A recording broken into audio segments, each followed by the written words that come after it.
Yes. Just got to sing along. I know.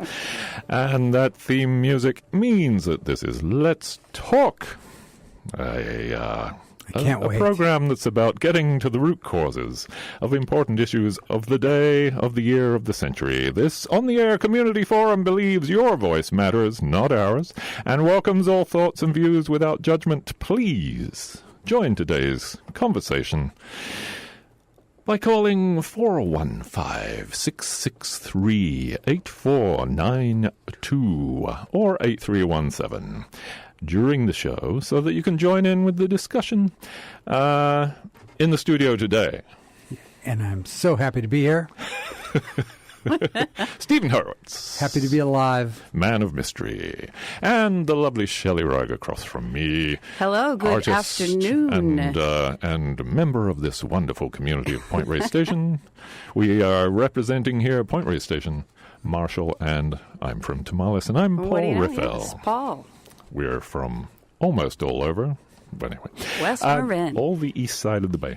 What are we talking about today? We are talking about capital punishment. Basically talking about the death penalty. Ew. Should we have more of them? Oh, no. Are we killing enough of these convicts? It depends on what it's state all taking too long. What state you're from. They don't mess around in Alabama. Well, that's interesting because, you know, how many have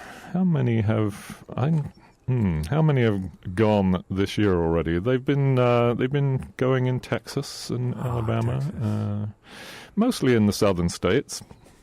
Yeah. Gavin Newsom. Yeah, Gavin Newsom put a moratorium in March. Mid-March of this year, he put a moratorium on the death penalty, and the death penalty in this state was by lethal injection. Mm-hmm. And I resent, by the way. Really? Yeah. Why? Well, they've medicalized execution. So how do you think they should do it, Stephen? Personally, yes. I don't believe in the death penalty. But if you were going to do that, I would say hanging. Hanging? Yeah. Okay. Yeah. Why is that? Well, it's romantic, number one. There's those 13 steps. Oh, very romantic. And then the noose has those 13 twists. And magical. It's magical. Yeah, but it's romantic. If it's done right, it's instantaneous. So that's and what if it isn't, it isn't. Yeah, but well. And if you survive it 3 times, you're a free man. And you give the executioner a tip, to make sure everything goes right.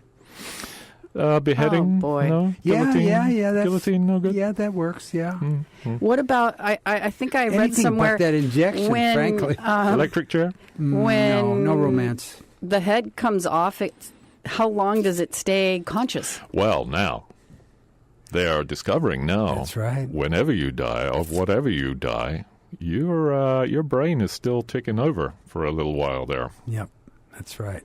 You are conscious of your death, no matter what form it takes. So, for some, it's the first time their brain is ticking over. Anyway, so we're talking about the death penalty today, about capital punishment. And as I say, Gavin Newsom has put a moratorium on it, which he says will last as long as he's governor, however long that will be. What are your thoughts about it? It's 415-663-8492. And when you call in, you'll hear a little electronic buzz as I put you in the system. Please turn down your radio and give us a name to call you by, and please keep the language clean. It could be an emotional subject. I don't know. It's impossible to justify. Sorry. Well, yeah, to me, it's like a little absurd, right? It's against the law to kill. So we're going to kill you for that. But we have a standing army that is killing lots of people very efficiently. Yeah, so it's interesting that there are certain arenas where somehow it's okay to kill, right? Well, the state has maintained that right. Up and down. That's interesting when you start reading about it. It's in California anyway, and certainly throughout the country. I mean, there have been times when it's been called unconstitutional. Certainly in this state, 2 or 3 times the Supreme Court of the state has said it's unconstitutional, we shouldn't be doing it, and they shut it down. And twice they have amended the Constitution so that it's not unconstitutional anymore. So, and also by adding more crimes to the list, first-degree murder with special circumstances. I think it's up to 33 or 35 circumstances that are special now. Oh, boy. Wrecking a train in which somebody dies, a train wreck in which somebody dies. If you wreck a train, and that's a capital offense. What else we got? Treason against the state. The Rosenbergs. Oh. Talk about treason. So are there crimes for which the death penalty is the right solution? I don't know. I mean, when I was raising my kids, one of the things we learned about as new parents is making the punishment appropriate to the crime, so to speak, right? The offense. So I guess if you believe in eye for an eye and a tooth for a tooth, you would believe in the death penalty. You kill somebody, you must die. But it certainly doesn't keep people from committing the acts. True. There has shown there's no deterrent factor. This is the point that they always bring up. I don't mean they. People who support the death penalty say it's the ultimate deterrent. It deters people. If they get caught, they know they're going to die in some horrible way. If they're poor, right? That's been studied, and it isn't true. But I think retribution is probably the main emotion that people feel in terms of the death penalty. Sure. So that brings up, again, the question, are there crimes which are heinous enough that the state will say, okay, you got to die for doing that? Like school shootings or torturing children or, Yeah, it can get pretty bad. Let's not list them. What do? You put them in jail, you feed them for the next 70 years on the taxpayer's dollar? That's one of the arguments. It's actually more taxpayers. We spend more on incarcerating a person for a death penalty than we do. Well, only because of the legal ramification, making sure that it's the right person, the appeals and all that. It all takes years and years and years. Well, and a lot of them die on death row just from natural causes. Being there. And that may be worse. Death row is it's solitary confinement. There's all sorts of. It's cruel punishment in its own right. But pro death penalty people say that the very, all this rigmarole, the appeals, the ongoing appeals and all that just is a ploy by anti-death penalty people to make it inefficient and untenable and expensive, and that's how we're bringing it down. We've seen that there have been people who, after they've been put to death, we've learned that they, in fact, did not commit the crime. Yeah. So it does happen. Yeah. Not only that, there's something called the Innocence Project, and they use DNA not just for the death penalty, but for a lot of instances. But I picked up some statistics since 1973. 144 people on death row have been exonerated by the Innocence Project. Oh, wow. That's one of the big reasons. That's a big reason for eliminating Can you tell the us death penalty. A little more about the Innocence Project, how that works? Well, they're dedicated to finding out whether or not somebody's innocent. Obviously, DNA has been a new big factor that's enabled people to do that. Do they seek out people like on death row, or do people come to them and say, hey, can you help my case? I don't know the answer to that, actually. There are so many circumstances that undermine the death penalty. The racial bias, for example, the forced confessions. Just the racial Human bias nature. alone. Yeah, the racial bias. It's what is it? Bad lawyers. Bad justice system. Bad defense attorney. I mean, incompetent defenses.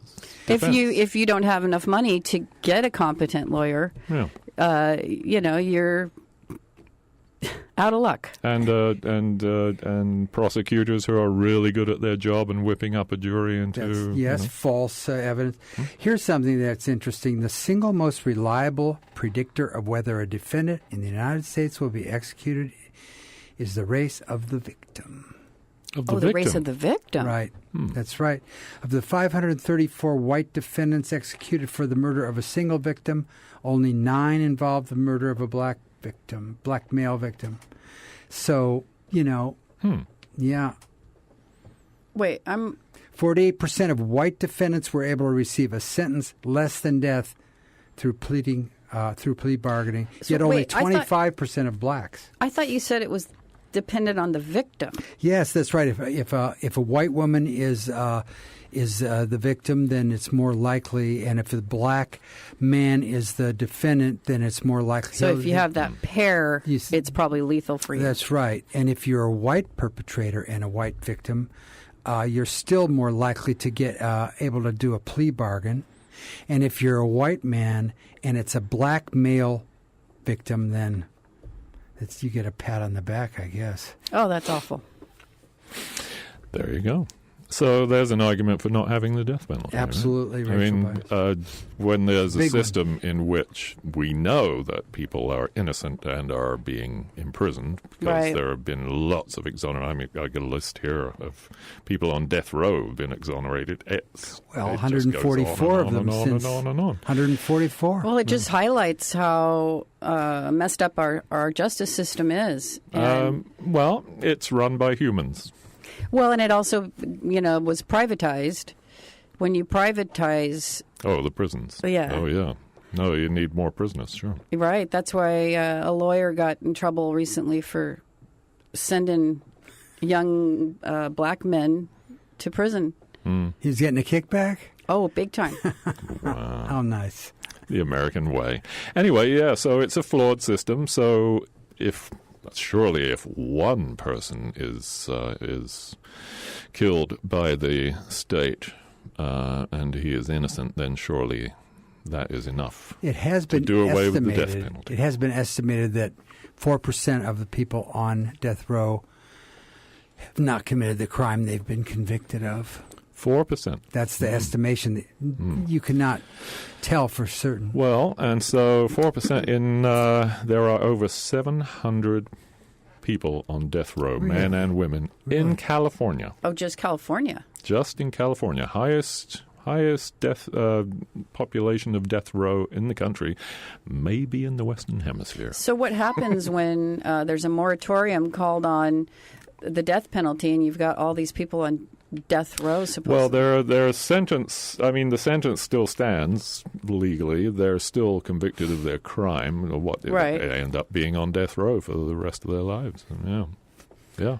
So it's life without parole. Life, yeah.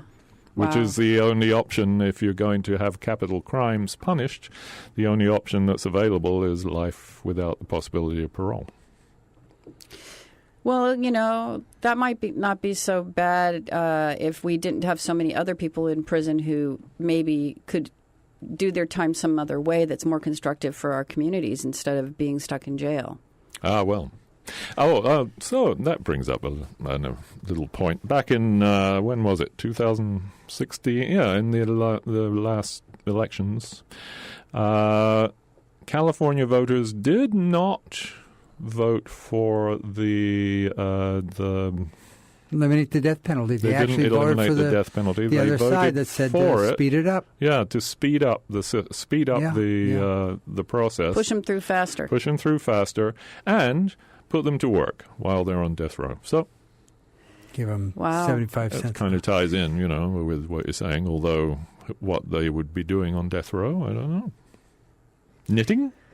Making license plates. Yeah, that's the old one. I heard though that they actually do use inmates for some manufacturing and things like that. Oh yeah. Oh well, not on death row, but heavily in the exploited. general population. Yeah, it's slavery. It's great. Right. They've hit on a new way to well, you got to ask yourself. Right. You have to ask yourself the reasons why so many people today support the death penalty. We're way better. You go back in history, it was just take them out and hang them. The Old West. Oh yeah. Yeah. Frontier justice, man. Hang them out and hang them. The crowd was out there, and the sheriff was saying, "No, you're not getting into my jail." Well, if you put the It's shoe a great on, movie, anyway. if you put the shoe on the other foot, it's just not quite the same. The people who impose this, hang them by the tree justice certainly wouldn't want that treatment for themselves, because so they see themselves as above the others. Oh, sure. And yeah. Well, and somebody has to pay for violent crimes, right? I mean, they have to have retribution, which is... I think that's the big one. Got to get even. I think that's, there is a proliferation of revenge films. And, there is a certain satisfaction of seeing the bad guy get it.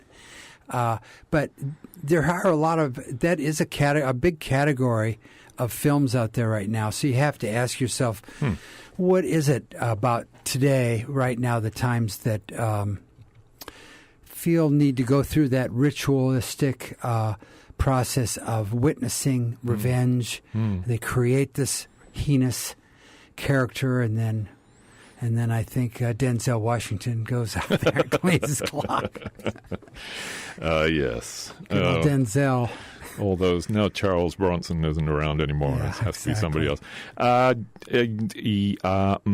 was I going to say? Oh, yes. Why do you think that? I mean, why do you think there's this strong urge for retribution right now? Oh, I think it's always been there, hasn't it? Has it? I Don't you think, think? yeah, it's different kinds of people deal with things different ways. There's plenty of stories out there of people who have forgiven the perpetrator in court, and things like that. It does happen. And that's another argument that people make in favor of the death penalty, is they need this closure. Yeah. But Shelley just points out that you can't get closure. Even if the victim's family gets it, which I think is impossible, what about the perpetrator's family, the guy who was executed? They're not going to have closure. But I don't think you can have closure unless what you said, forgiveness is the only way you can have closure for something like this, honestly. Did you see this? As I started to say earlier, the reason I chose this topic, I was going to do something much more lighthearted. Oh. But then I saw John Oliver's show from last Sunday, and it was on lethal injection. Ah. And how difficult it is, apparently, and I find this hard to believe, that pharmaceutical companies do not want to get involved in supplying the drugs for lethal injections. I find that hard to believe. It's absurd. There's money in it. Doctors. What do you mean money in it? What, in 5 drugs. Shots or whatever? There's 700 people on death row in California. I'm grateful for that, because. And doctors won't get involved, so it's unlicensed, untrained people administering these drugs that actually don't do anything. Well, that's the medicalization of it. All you have to do is give them a heavy shot of heroin. That might work. They've medicalized it, so you have to have this concoction. They have to absurd. knock them out so that people who are watching are not traumatized. I see. Caller, you're on the air. What's your name, please? I got some interference here. I don't know if that's on your end or my end. How is it now? Oh, it's just fine. Excellent. My name's Charles. And hello there, Charles. I wanted to relate someone else's opinion. Not even my own. Okay. So, Paul and Stephen will remember Paul Fenn and Julia Peters, who used to live in Marshall. Mm-hmm. And if you want to blame anybody for me living here, I can give you their address. Yeah. They've got a lot to answer for. They certainly do. They were attacked by a serial killer in Oakland in the early 1990s, that man is presently on death row. He may have died in prison. in San Quentin. It was a fellow, and he had a sort of an accomplice who was sort of mentally disabled in some way, although obviously they both were not firing on all cylinders, who was driving and did drive along 880 and shoot at other vehicles and killed a number of people doing so. Wow. Wow. Paul and Julia are in their van with one of their friends, and the shots start coming into their van as they're driving along 580. And actually, one of the bullets grazed Julia's head, and but nobody was sort of seriously injured by it. They went to police.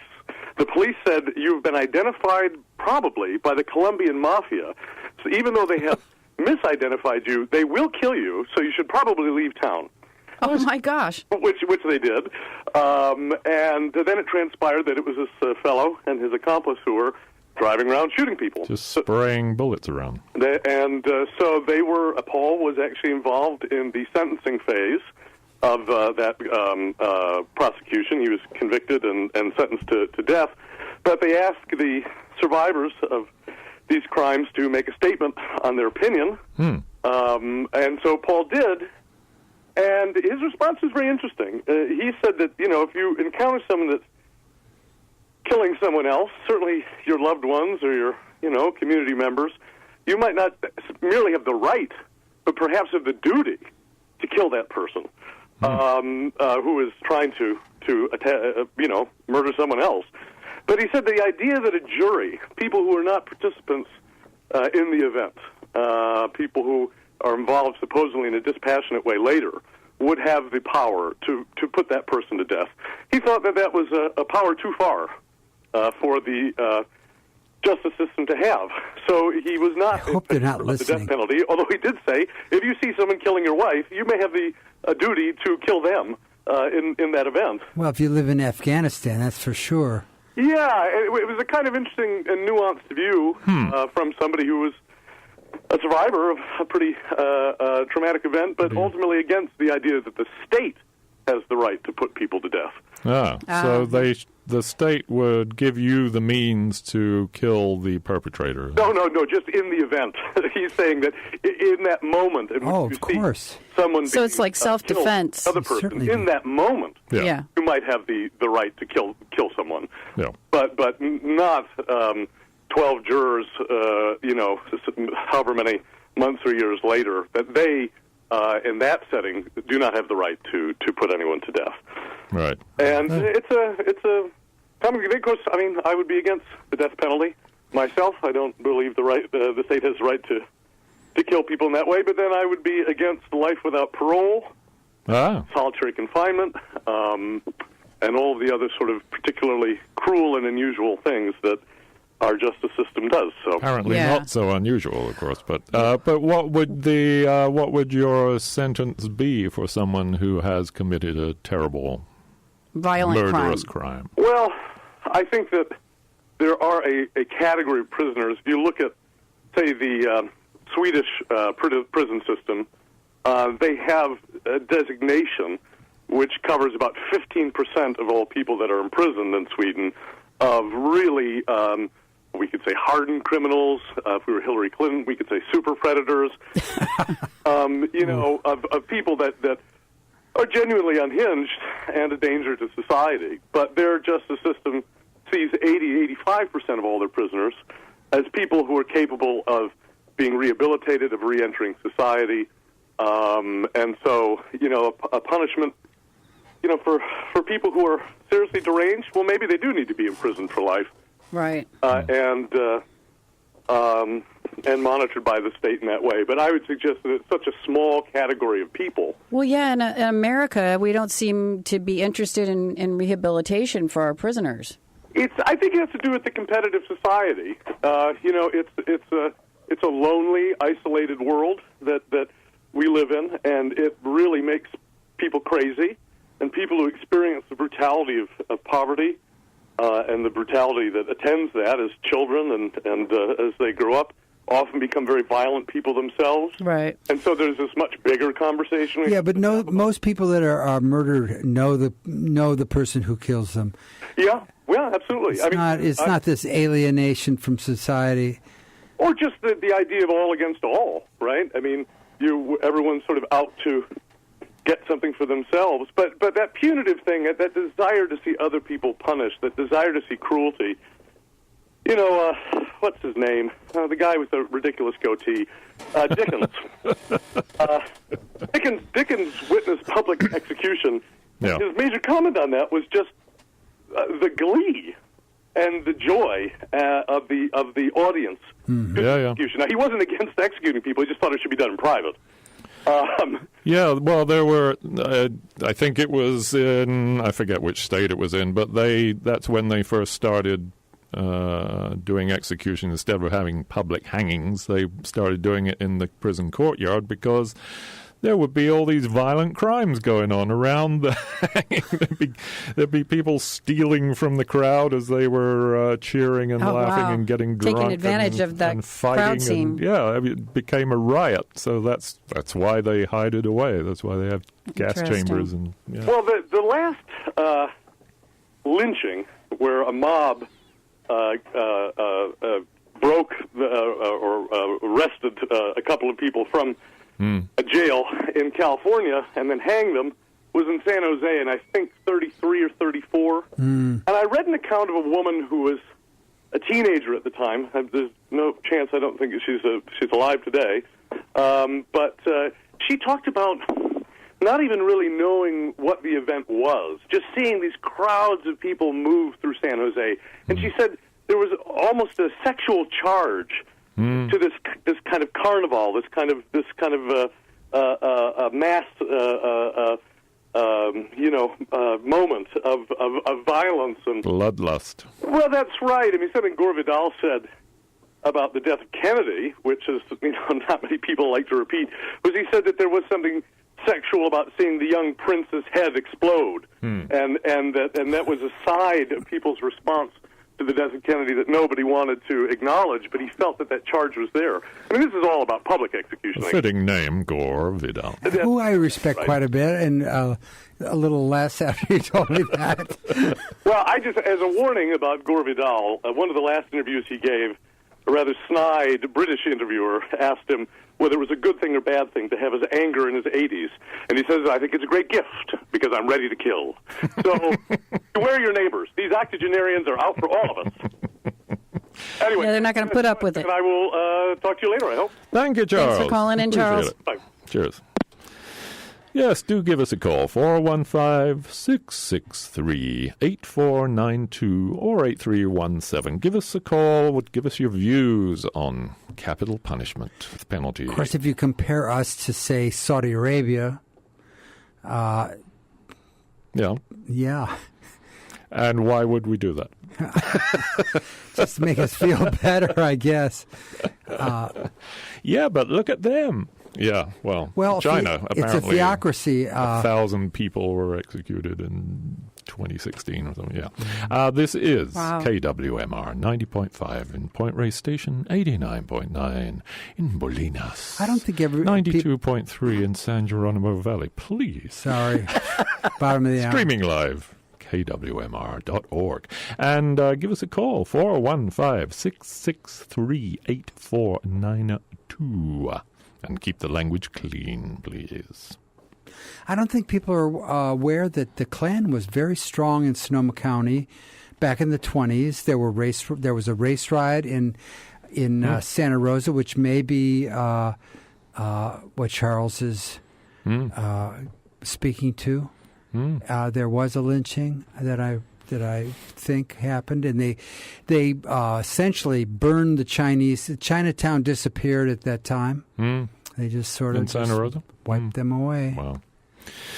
Yeah, well, that is not martial mob rule. Like the French Revolution. I mean, that was well documented. All the glee, all the fun they were having as they were chopping off aristocrats' heads. Hey. We are a bloodthirsty animal when it comes down to it, when we get into a crowd. And so what? Puppy dogs and rainbows? Come on. Kill those puppies and little moon dust. pull down that rainbow. us a call, 415-663-8492. Is there a place for the death penalty in these times in California? It depends on what state you live in, I guess. There is no possible way that you can justify it other than somebody's feeling for retribution, and then when you sit back, isn't that all law though? Isn't that all punishment? It's retribution, isn't it? No. Nope. No. Well, let's call it. It's a penalty. What's a synonym for a penalty? Is that retribution? Oh boy. Of course it is. So here. Wait a minute. I mean, I suppose that there would be, computer. some people who would make the argument that we would save money, right? If the system was efficient and we killed them right away, if we could run them through the system without all these appeals and all that waste of time. Yeah, it's a bunch of waste of time. We'd save money, and we'd clean up society. And then the only choice is what method of killing would the state use? And as I said, it was lethal injection here, and apparently this is just awful what's going on. I object strongly to that. Talk about cruel and unusual. They're torturing these guys. That's right. It doesn't work. What do you mean? Well, Tell me. They're not. So where they're still doing it, where is Alabama, Texas, somewhere down there, they just executed some guys, and there's terrible things. They do a 3-stage injection. The first one is supposed to be an anesthetic that knocks you out, keeps them from feeling pain. They apparently, according to John Oliver, it's worth watching this segment because it's very clear. I'm getting sick already. Apparently, they cannot get the right drug to do that, and they're using anti-anxiety drug or something, right? So the guy's lying down, strapped down. They inject this, and they're not doing it properly, often because they're untrained in doing it, which, come on. Anyway, they're injecting into the muscle instead of into the vein. Oh, my God. Right, yeah. The next one is a drug that's supposed to stop the heart, I think, or is that the third one? I've forgotten what. I should have had a page ready here. Anyway, so and when the prisoner is not knocked out properly, there have been cases where they've woken up, they haven't been killed, and they said it was during this thing they wake up and they say it's like fire is coming into my veins. Right, so there's these terrible things that's happening, and then there's the drug that stops the second one is a muscle to stop your breathing and just so that you don't move, so that you don't shake and do all that, because there are onlookers. We don't want to upset the onlookers, right? So that there's no movement on the table. They give them this muscle. It paralyzes them. But they're still awake often. Oh, my God. And they can think... Well, what's wrong with heroin? And then they give one that stops the heart. And it takes various amounts of time. It sounds like they actually want these people to suffer. Well, they don't care. See? They don't care. And they're not a human being anymore. They're this guy that they have to get rid of. It's been medicalized. Somehow they can justify the method because it's scientifically derived. There's no reason for all those things. Kids are killing themselves in Appalachian. Yeah, it doesn't take much. It seems like there ought to be one drug, and I didn't do the homework on this. I don't know what they used to use when there was just this one. I remember my grandmother used to beg for Dr. Kevorkian to come and help her in her life, right? So he knows how to do it. Yeah. We'll call him. Hi, caller. You're on the air. What's your name, please? My name is David. David. Hello. Hi, David. What do you think? Afternoon. Well, I am just responding in part to what Stephen has mentioned a couple of times, and that, you're talking about methodology, right? once you've accepted that it's going to happen, then how does it get done? And we have this problem with opioids in this country, killing so many people. And it's a pretty sure way of doing it, and it's quick. And I guess since it's heroin or some kind of opioid, that it's maybe not all that unpleasant. So why? I mean, we have a problem with one drug that's killing too many people, and we have another problem with a drug that's not killing enough people or not doing it efficiently. Well, it seems like there's a logical connection there. That's very good. Strikes me that way. Yeah. But it also seems like that kind of is why it seems like they kind of want it. It's almost like they want them to go through this agony. Well, I don't know about that. I mean, if I were in charge, I wouldn't want that. No. But then maybe somebody does. Yeah, right. I mean, as has been mentioned a couple of times, there is the retribution, the desire for retribution, and a desire to see some kind of violent ending. I mean, there's always the firing squad, which is also pretty well instant.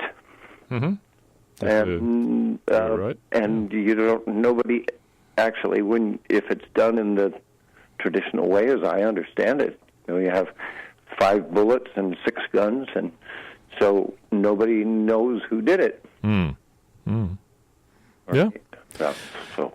And gas chamber? How about the old gas chamber? Well, that obviously is going to take some time and induce some kind of, you're thinking while it's going on, and that's where the suffering comes from, is in the thinking, right? Yeah, I suppose so.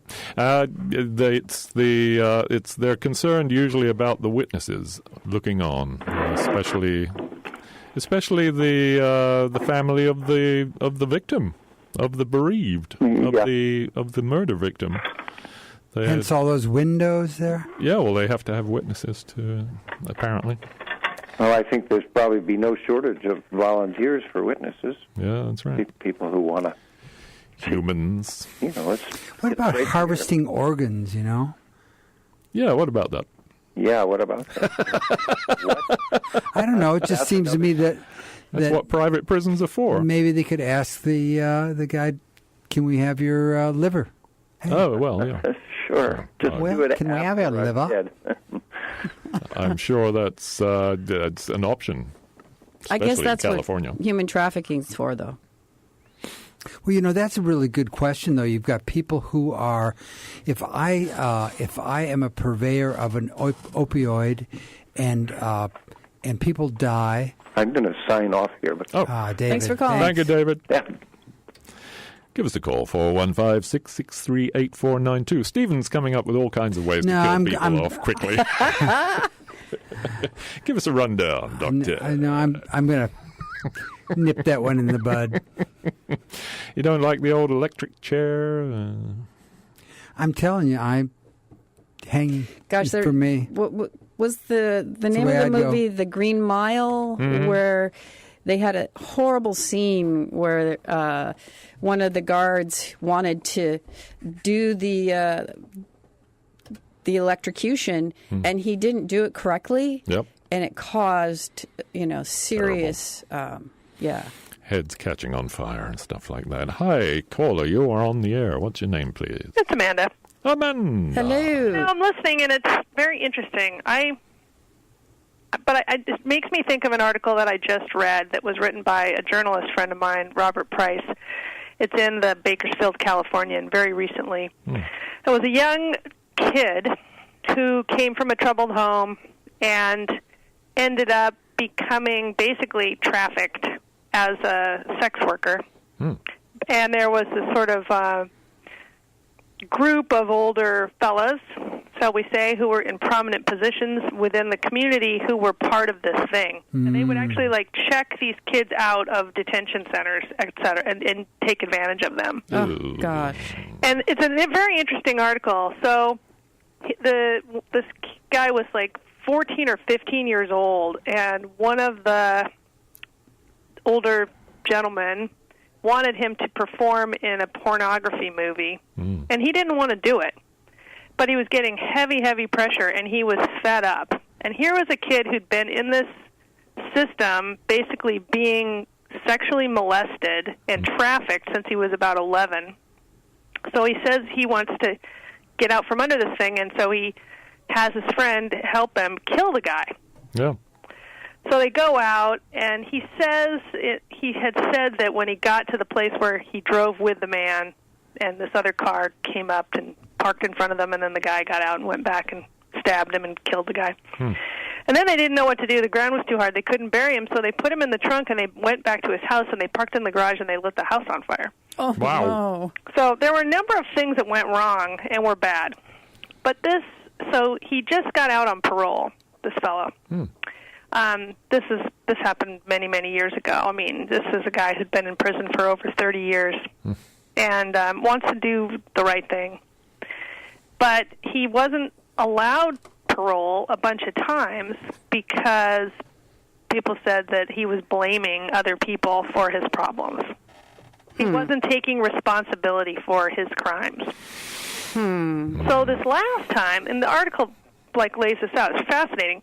Last time he went to the parole board, it was some different people, and they basically listened to him, and he was taking responsibility at this point in time. It's like, this is the only way I'm going to get out of here is if I take responsibility for my actions.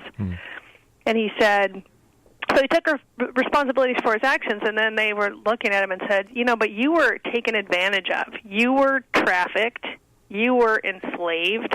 You were a victim. You were a victim. It doesn't make what you did right, but nowadays there are, people aren't going to look the other way when disadvantaged kids are put into these situations. They're trying to help them. There's a lot of programs out there to try to help people.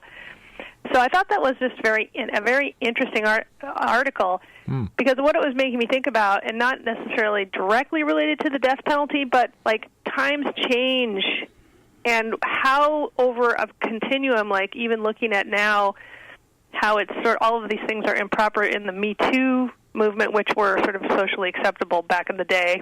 Yeah. How is that going to change justice? Yes. So I thought that was just kind of it made me think of it, and I think check out this article on the Bakersfield Californian written by Robert Price about this fellow. It's very well written. It's very interesting. It gives you a lot of food for thought. Yeah, that's wonderful. Yeah. So, and he spent 30 years in prison because he was a minor. Probably they couldn't execute him, or I don't know. I think, and there was the other guy is life in prison, but I don't think he was sentenced to death. But it's Yeah, how do decisions change? How do jury decisions change? And the whole concept of finding out, that people weren't guilty of a crime that they did, which, is really Gavin Newsom's position on this. Right. It's like, hey, how can we be absolutely sure? I don't think this is a good idea. Right. So I don't disagree with that, but I also understand the kind of wanting revenge or something for something that, an eye for an eye. An eye for an eye, tooth for tooth. Yeah. And what about if, as I said earlier, if someone confesses to horrible thing, torturing and murdering children and confesses to it, says, I did this, and this is how I did it, and if it's obvious that he really is the guy or the person, let's not genderize, should there be a death penalty for them? I don't know. I mean, the prison system is so messed up in terms of just the number of people in with crimes that are likely not as heinous as some of these death penalty cases, that there's just so many people in prison, and it just messes them up to be in there for so long. For stuff like now, these people who were going to prison for marijuana, and now it's legalized. It's like, look at how these things change over time. It's not like it's ever going to be okay to kill somebody. Right. Like, premeditated murder is not a good idea. It's a bad thing to do. And, I'm not one to say whether or not somebody should be sentenced to death for that. Life in prison, that's what most of these guys are doing anyway, or gals, very few of them, because it takes so long to go through that process that they die on death row. Yeah. It makes me think of, again, of the movies that we see the theaters were inundated with the depiction of what you would call first-degree murder, laying in wait. It makes it seem we're like inundated with a cool thing to do. Did you ever, Stephen, see the movie Star Chamber? No. Okay, it came out and you gotta check it out. It's probably in the 80s. It's brilliant. It's a great twist to it, and food for thought, listeners and hosts. If you get a chance to see Star Chamber, it made a big impression on me. It basically is somebody committed a crime, and then they found a tiny shoe in his van. Ooh. All right, so I'm not going to ruin it for you, but it goes from there, and it ends up in a very interesting way. It's about a group of attorneys who, when somebody gets off on a technicality, they take justice into their own hands in the Star Chamber. Oh, I think I did see that. But at the end is a very interesting twist, so I highly recommend it. Thank you. I'm going to go. Thank you for that. Thanks for calling. All right, bye. Bye. Yeah, give us a call. We've got room, time for another call or so. 415-663-8492, the death penalty. You know, Amanda, or you brought up this confession. False confessions are not an unknown phenomenon, and it seems that the younger you are, the more likely you are to have a false confession. And there have been people convicted of first-degree murder who want to be executed. Gary Gilmore, for example. Death by cop. Oh, there's always that. Yeah. But let me just go through. Treason against the state of California. First-degree murder with special circumstances. And then there's this whole page of all the special circumstances. Somebody is saying... there's a columnist saying that murder related to a felony other than rape should no longer be a capital crime where there is only one victim killed. Avoiding arrest is a capital crime. First degree murder, that's a special circumstance. Laying in wait, I mean... That's a big one. That's always been... if you kill somebody to avoid arrest? Yeah. Okay. Yeah, to avoid arrest. Explosives. Multiple murders, of course. Do they have killing someone while you're in uniform, like abusing your power of privilege? Is that in there? No, only against people in uniform, right. And judges and firefighters and or former judges or an elected official or a prosecutor. If the murder was committed during the committing of a robbery... kidnapping, rape, sodomy, lewd or lascivious acts, oral copulation, burglary, arson, train wrecking, mayhem, rape by carjacking, torture and poisoning. I mean, there's all these... and I think there is one discharging a firearm from a motor vehicle. That was one of the latest ones because of that very crime that drive-by that Charles was talking about. They wanted to stop drive-bys, and of course, what do you? Who is that aimed at? You don't go around with this list in your pocket. Let's see, how am I going to kill someone today? Let's make sure it's not on this special circumstances. Unless you're a hitman, which is one of the first special circumstances. Doing it for financial gain. Which, dear. Is very often the case, I guess. And if you commit perjury that causes the execution of an innocent person, that is first-degree murder. That is a capital crime.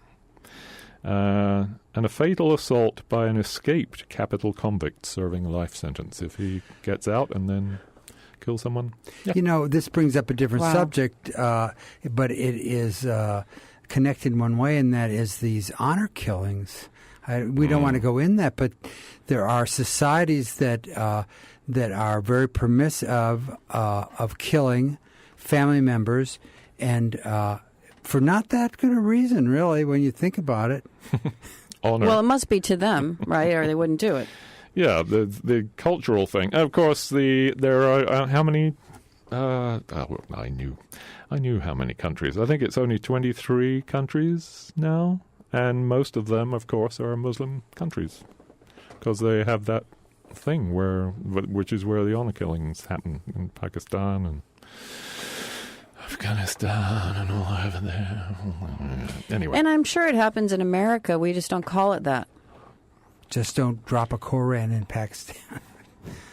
Tell you that. So is execution a deterrent? Well, apparently we're thinking no. It's been proven that it isn't, especially since I would guess most murders are kind of done in the heat of the moment. Which is not first-degree murder. It's second-degree murder. Is it? Heat of passion, yeah. Well, yeah. A crime of passion. Crime of passion. But if you're robbing a store and the store clerk comes at you and you end up shooting him, then... You're in really serious trouble. Yeah, that's first degree, right? Yeah. Yeah. Because you're committing a crime. But that's the heat of the moment. Well, but you cause that moment to happen. Yeah. As opposed to, getting in a fight with your buddy or your wife or whatever. That's that kind of heat of the moment passion thing, right? But if you walk into a store with a gun, the potential for cause is already there.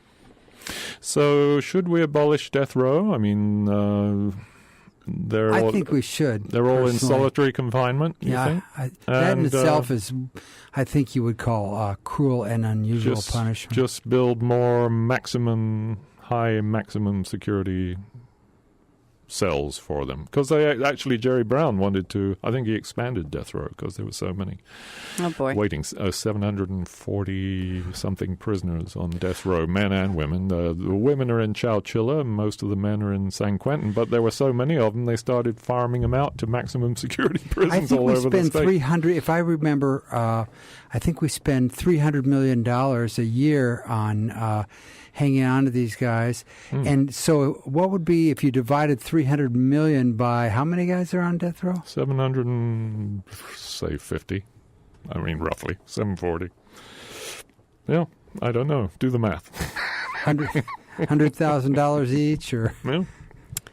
Well, that's the thing. It's an expensive proposition to do all this and to go through all the appeals, which is the pro-death penalty stance, that it's just too expensive to do it, and there ought to be a quicker way to do it and do it efficiently in California. But now there's a moratorium. Thank you. And easy to say is not someone governor. Sitting on death row who was convicted, wrongfully. Yeah. Right.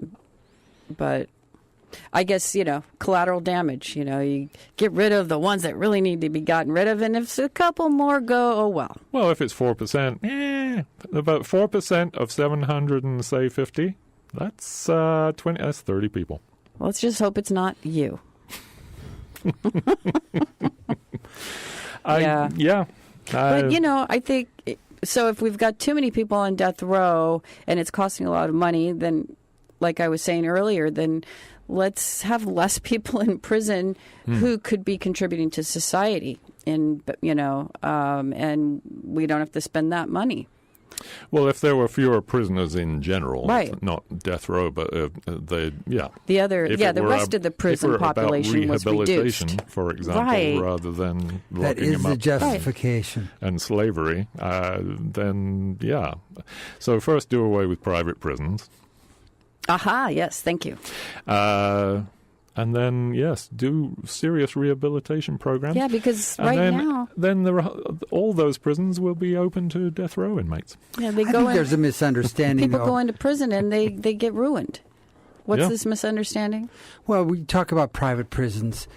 I don't think that just because the prison is private, I don't think it in some way affects the quality of care, so to speak. That's not the issue, I don't think. I don't think it is either. For me, privatizing what should be a government function is the issue for me. I just don't think we should do that. Here's why I'll try to get this in really quick. The problem with privatizing is that they are incentivized to make money. They want to make a profit. You can't make a profit if you don't have more prisoners. Yep. No, and so it's causing judges to send people to prison. We have done a show on this, by the way. Look in the archive. Thank you, everybody. KWMR does not take a stand on any of the issues discussed on Let's Talk. Opinions expressed on this program are those of the callers and listeners and hosts and don't necessarily reflect the views of KWMR, its board of directors, underwriters, or members. We'll be back next Thursday. Coming up next, Julie Mott.